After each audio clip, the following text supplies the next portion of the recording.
अष्टविनायक गणपतीपैकी आज आपण महाड येथे असलेल्या वरदविनायकाची अधिक माहिती घेणार आहोत। हा अष्टविनायकातील चौथा गणपती मानला जातो। वरद म्हणजे इच्छा पूर्ण करणारा, म्हणूनच भक्त इथे मनोकामना पूर्ण करण्यासाठी येतात। हे मंदिर रायगड जिल्ह्यातील खालापूर तालुक्यात असून मुंबई पुणे महामार्गाजवळ खोपोलीजवळ स्थित आहे। येथील गणपतीची मूर्ती स्वतः प्रकटली आहे असं मानलं जातं।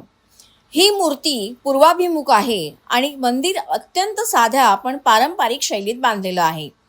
या मंदिरात नंदादीप सतत तेवत असतो, जो अखंड वर्षापासून पेटलेला आहे। हे मंदिराचं सर्वात मोठं आकर्षण आहे। इथे भक्तांना गणपतीच्या मूर्तीला स्पर्श करून दर्शन घेता येते। मंदिराभोवती शांत आणि निसर्गरम्य वातावरण आहे। जवळच एक तलाव आहे, ज्यामुळे वातावरण अधिक प्रसन्न वाटते। वरदविनायकाची पौराणिक कथा आता आपण जाणून घेऊया।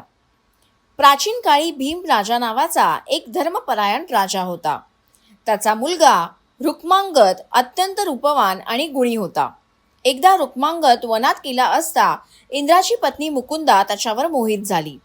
रुक्मांगदाने तिचा प्रस्ताव नाकारला, त्यामुळे तिने रागात रुक्मांगदाला शाप दिला। या संकटातून मुक्त होण्यासाठी रुक्मांगदाने गणेशाची कठोर तपश्चर्या केली।